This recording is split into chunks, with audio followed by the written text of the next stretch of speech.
Bonjour à toutes et à tous, bienvenue dans votre rendez-vous quotidien Smart Éducation, un magazine dédié à la formation, aux nouveaux métiers, aux nouvelles pédagogies. Le rendez-vous qui donne un futur à la jeune génération. Le compte à rebours est lancé. Les lycéens ont jusqu'au 9 mars prochain pour formuler leurs vœux de formation sur la plateforme Parcoursup.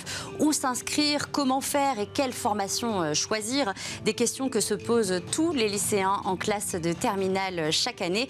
Depuis le lancement de Parcoursup, on lui a reproché son manque de simplicité, de flexibilité et surtout d'efficacité. Mais pas de panique, SOS Parcoursup est là pour vous aider.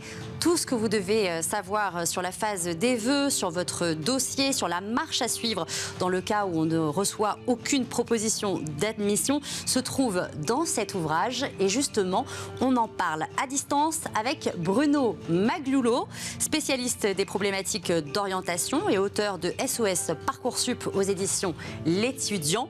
Bonjour Bruno Maglulo. Bonjour. Alors voilà, je vous ai présenté, vous êtes donc l'auteur de ce livre, de SOS Parcoursup aux éditions L'Étudiant. D'abord, pourquoi la plateforme Parcoursup est-elle sujette depuis son lancement à autant d'angoisse mais aussi de fantasmes? Alors, c'est toute l'orientation vers l'enseignement supérieur qui est l'objet du sourire. Tout est concentré sur Parcoursup parce que c'est un élément symbolique de l'ensemble des frustrations, difficultés et complexités du système. Mais ce n'est pas Parcoursup qui est compliqué, c'est l'orientation vers le supérieur. L'explication tient à plusieurs points. Un, c'est très angoissant parce que ça, en gros, on joue la réussite vers le supérieur et donc on prépare une carrière derrière, on joue les 50 ans qui vont suivre. Il y a de quoi faire de l'inquiétude dans les esprits. Deuxièmement, parce que la machine est complexe et qu'elle n'est pas facile à comprendre. Certains d'ailleurs qualifient le Parcoursup d'usine à gaz. Alors c'est un peu exagéré, on apprend assez vite dans les familles et dans les établissements à domestiquer cette complexité, mais elle est là, et notamment quand on y est pour la première fois. Mais justement, qu'a-t-elle de si obscur ou complexe cette plateforme? Est-ce que vous comprenez, elle fait peur aux lycéens? Alors elle fait peur parce que sa complexité donne le sentiment qu'on ne va pas y arriver. Or l'enjeu il est le suivant, il faut faire une série de vœux, préparer leur hiérarchisation et travailler sur le projet de façon à augmenter ses chances d'être pris. Et tout cela, mêlés les uns aux autres, font des éléments qui sont d'autant plus compliqués que les élèves n'ont que 18 ans, sont en général portés par un système dans le lycée où la compétition n'existe que très rarement, il n'y a pas de sélection, et tout d'un coup ils tombent dans un système où les 2/3 des filières font de la sélection, où il faut avoir fait ses preuves auparavant, où on a peur de se tromper, où on n'est pas sûr de bien choisir compte tenu du fait qu'on n'a pas forcément encore une idée du métier. Bref, c'est normal que ce soit angoissant et c'est normal que ce soit compliqué. J'ajoute que la machine, quand même, concerne 1 200 000 foyers par année. En ce moment, c'est 1 200 000 foyers qui sont concernés. En tout cas, ils font 10 à 12 vœux chacun, ça fait plusieurs millions de dossiers. Techniquement, la machine est parfaite. C'est du point de vue de la stratégie du choix qu'elle est angoissante et difficile. Est-ce que vous constatez que c'est quand même un sujet majeur au sein des familles aujourd'hui, justement, cette plateforme Parcoursup? Alors, ce qui est le sujet majeur, c'est ne pas louper son orientation, aller vers de la réussite. Les familles sont très soucieuses de ça, et quelque part, c'est tout à fait normal. Alors, techniquement, la machine Parcoursup est faite pour cela, et c'est une obligation de passer par elle pour une grosse partie de l'offre de formation. Il existe quelques établissements qui se sont placés hors Parcoursup, mais la plupart d'entre eux y sont. Donc c'est un passage obligé. De ce point de vue-là, les familles se sentent un peu forcées de passer par quelque chose dont certaines se seraient bien passées. Cette plateforme, depuis 2018, elle a quand même évolué. Est-ce que vous diriez qu'elle s'est simplifiée? Alors, elle a raccourci le temps d'attente, qui était un facteur d'angoisse très important. Aujourd'hui, on a gagné à peu près 2 mois sur l'arrivée des formations, des résultats, par rapport à ce que c'était au début, à la fin des années 2010. Par ailleurs, la machine s'est simplifiée en ce sens qu'on a automatisé la constitution des dossiers, s'est fait accompagner par des équipes dans les lycées qui maintenant ont 6 ans d'expérience, dont savent accompagner, alors qu'au début, les équipes des établissements pataugeaient tout aussi fortement que les familles, donc il y a du savoir accompagner, il y a du savoir-faire. Et donc, on a beaucoup simplifié la machine.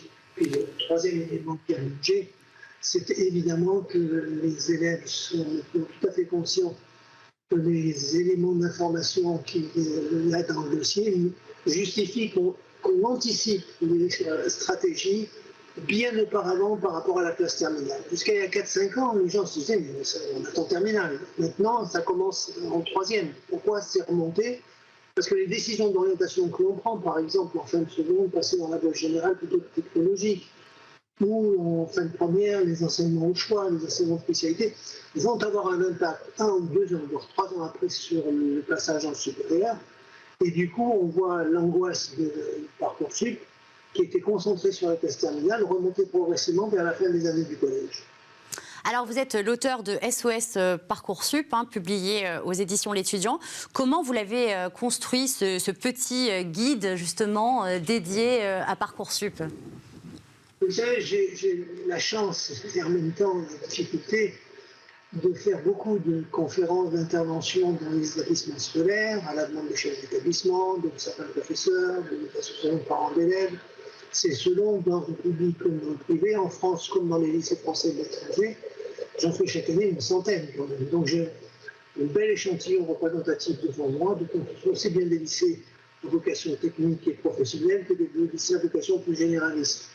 Et de ce fait-là, j'ai recensé, conférence après conférence, quels étaient les thèmes sur lesquels les parents me demandaient de revenir sous forme de questions. Et j'ai retenu pour faire ce livre les 50 questions qui apparaissaient le plus fréquemment, de façon à bien coller aux besoins des familles. Est-ce qu'il est dédié uniquement à Parcoursup, cet ouvrage, ou alors il s'oriente également sur l'orientation de l'étudiant? Il s'intéresse à l'orientation? Oui, vous avez raison, c'est ça. C'est y compris l'orientation vers l'ensemble des établissements qui sont hors Parcoursup, et il y en a vers l'étranger aussi, où on ne passe pas par Parcoursup ou par des messageries qui sont externes. Donc c'est un livre beaucoup plus généraliste, et moi ce que j'ai voulu, c'est plus insister sur la stratégie du bon choix, comment maximiser ses chances d'avoir satisfaction, et un peu moins sur le côté technique de Parcoursup, parce que ce côté technique, il est largement aujourd'hui pris en charge par les équipes dans les établissements scolaires. Et alors justement, pour maximiser ses chances de parvenir, de réussir à obtenir ce que l'on veut comme formation, quelles sont les différentes étapes que le lycéen doit impérativement respecter? Alors, il faut partir du principe qu'aujourd'hui, tout établissement scolaire, qu'il soit sélectif ou pas, classe les candidats et qu'on n'est absolument pas sûr de rentrer là où on veut, comme on veut. C'est un gros changement par rapport à l'époque où les parents d'élèves étaient dans des systèmes très permissifs pour les filières non sélectives. La sélection montant, il y a une obligation de se préparer à l'avance à tout un tas de choses. Mais toutes les familles, et les élèves en particulier, disposent d'une boussole. Ça s'appelle les attendus. Si vous préférez, dans le vocabulaire du management des entreprises, c'est les prérequis, les conditions de la réussite. Et c'est affiché à l'avance. On ne peut pas faire ça en disant « je ne savais pas qu'il fallait être bon en maths, je ne savais pas qu'il fallait avoir fait un stage en entreprise, je ne savais pas que c'est bien d'avoir une BAFA ». Parce que tout ça est indiqué. Donc chaque famille peut aller, une fois qu'elle a à peu près une idée de ce qu'elle va demander, sur le site de l'école qui est indiqué sur Parcoursup. Et il y a un tableau de présentation qui s'appelle « les attendus », attendus par les jurys. Quelles sont les qualités scolaires et comportementales que les familles ont intérêt à mettre en avant dans le dossier, de façon à pouvoir maximiser leurs chances d'entrer dans le jury, leur répondre oui, on vous prend. Et c'est clair que cet affichage, c'est un peu comme un jeu où on met carte sur table. Tout le monde est informé à l'avance, et y compris s'ils le souhaitent, quand ils sont en première ou en seconde, parce qu'on est quand même obligé d'attendre la terminale, du coup, pour aller s'informer sur les attendus, ils sont affichés. L'arme stratégique fondamentale, c'est celle-là. Maintenant, il y a un certain nombre de questions fondamentales que chacun doit se poser et auxquelles chacun doit trouver la réponse. Il n'y a pas deux cas qui soient strictement identiques dans ce domaine-là. Chacun a son propre approche. Mais est-ce qu'il y a quand même une manière de se démarquer sur Parcoursup où en fait seules les notes comptent, seuls les résultats scolaires comptent? C'est le grand changement qu'a introduit Parcoursup. Avant Parcoursup, en effet, on avait une tendance, mais c'était tout le système scolaire français qui était sur ces logiques-là, à évaluer les élèves sur leur savoir-faire scolaire. Les notes, les appréciations, les classements, les bons points à l'époque des primaires au XIXe siècle, etc. On a longtemps magnifié le quantitatif scolaire, les notes, points. Aujourd'hui, ça compte toujours, c'est essentiel, c'est ce que dans le domaine francophone, on appellerait en anglais les hard skills, Tout à les fait. compétences fondamentales. Et au-delà, aujourd'hui, on prend de plus en plus compte de ce qu'on pourrait appeler le développement personnel, le comportemental, avoir fait des activités sportives intensives, avoir connu des performances, faire une activité artistique, faire du bénévolat, du service civique, être délégué des élèves, avoir le BAFA, avoir le brevet de secourisme, avoir le brevet d'aéronautique, et j'en passe. Tout ça est aujourd'hui largement pris en compte de ces Parcoursup parce que les établissements d'enseignement supérieur ont fait passer un message. Il ne suffit plus d'avoir de bonnes notes, il ne suffit plus d'avoir un bon dossier scolaire, c'est une condition nécessaire, mais pour qu'elle soit suffisante, il faut ajouter des qualités comportementales. Et aujourd'hui, cet équilibre entre les deux grandit au profit des choses qui sont de l'ordre du non scolaire, qui viennent s'ajouter au scolaire.